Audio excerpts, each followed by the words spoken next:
مفتی صاحب غامدی صاحب نے بہت واضح طور پر یہ بات کہی ہے کہ قادیانی امام کے پیچھے نماز جائز ہے اگر وہ نماز صحیح پڑھا رہا ہو، اور ان کا یہ بھی ماننا ہے کہ امامت کوئی غیر مسلم ملحد قادیانی بھی کرا سکتا ہے اور نماز ہو جائے گی۔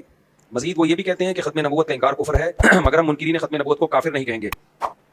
کیا اب بھی غامدی صاحب مسلمان ہیں؟ غامدی صاحب جو کچھ کہہ رہے ہیں بالکل اپنے لحاظ سے ان کو یہی کہنا چاہیے، کیونکہ انسان کی جب تحقیق کا کوئی سر پاؤں نہ ہونا۔ دیکھو ایک بات کو اچھی طرح سمجھو، یہ جو دلائل ہم کہتے ہیں نا، جب بھی کوئی مسئلہ اخذ کیا جاتا ہے، آپ لوگ کی توجہ ہے نا، جب بھی ہم کہتے ہیں نا یہ چیز حلال ہے، یہ حرام ہے، یہ جائز ہے، یہ ناجائز ہے، تو یہ شریعت کے دلائل سے ہم اخذ کرتے ہیں، ایسا ہی ہے نا؟ کیا خیال ہے؟ اور شریعت کے دلائل کتنے ہیں؟ 4۔ صرف شادیاں اسلام میں 4 نہیں ہیں، شریعت کے دلائل بھی کتنے ہیں؟ کیونکہ 4 بولتے ہیں ایک دم دماغ ادھر جانا شروع ہو جاتا ہے لوگوں کا، تو 4 کے علاوہ بہت ساری چیزیں شادیوں کے علاوہ بھی 4 ہیں۔ مشہور فرشتے 4 مشہور ہیں، مجتہدین مشہور 4 ہیں، وغیرہ وغیرہ۔ تو 4 دلائل ہوتے ہیں، اس پہ کلپ بنا لینا اچھے طریقے سے، میرے کوئی ڈھنگ کا کلپ نہیں آ رہا ہوتا مارکیٹ میں۔ نمبر 1 قرآن ہے، نمبر 2 حدیث ہے، نمبر 3 اجماع ہے، نمبر 4 قیاس ہے۔ قرآن تو دلیل سب مانتے ہیں بھائی، سب سے پہلے مسئلہ کہاں دیکھا جاتا ہے؟ قرآن میں۔ پھر قرآن ہی نے حکم دیا نبی کی اطاعت کا۔ غامدی صاحب نے حدیث کو بھی حجت نہیں مانتے، حالانکہ قرآن کہہ رہا ہے ان ہوا الا وحی یوحی، نبی اپنی طرف سے کوئی بات نہیں کرتے، وہ سب باتیں اللہ کا پیغام ہے جو نبی پہنچا رہے ہیں۔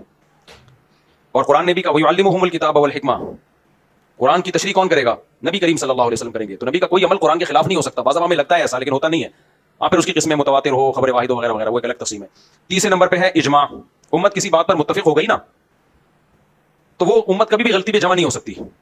کسی بات پر امت جمع ہو گئی تو ہمیں مزید کسی دلیل کی ضرورت نہیں رہتی ہے، کیونکہ اجماع مستقل ایک دلیل ہے۔ یہاں غامدی صاحب گڑبڑ کرتے ہیں، وہ کہتے ہیں اس کی کیا دلیل ہے کہ اجماع حجت ہے؟ قرآن نے اجماع کو حجت قرار دیا ہے۔ قرآن نے کہا وَمَن يَتَّبِعْ غَيْرَ سَبِيلِ الْمُؤْمِنِينَ، جو بھی مسلمانوں کے راستے کو چھوڑ کے چلے گا نُوَلِّهِ مَا تَوَلَّىٰ، جہاں جا رہا ہے ہم اس کو جانے دیں گے، بالآخر اس کو جہنم میں دھکیل دیں گے۔ تو پتہ چلا مسلمانوں کے طریقے کو فالو کرنا اسلام میں ضروری ہے۔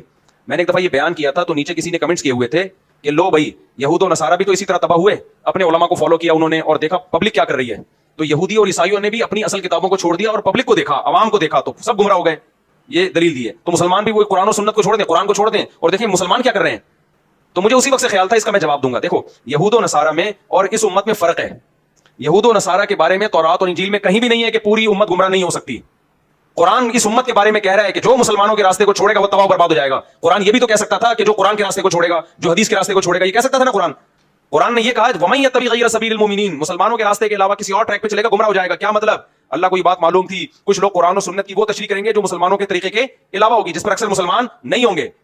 اس میں اللہ نے گواہی دے دی ہے کہ یہ امت یہود و نصارہ کی طرح نہیں ہے، یہ امت گمراہی پہ جمع نہیں ہوگی۔ اس میں جو قرآن و سنت کو مسلمین کی بڑی تعداد فالو کرے گی، تو قرآن و سنت کی کوئی بھی ایسی تشریح لے کر آئے جو عامۃ المومنین وہ تشریح نہیں کر رہے ہوں، تو اس کا مطلب وہ گمراہی کے راستے پہ لے کے جا رہے ہیں آپ کو۔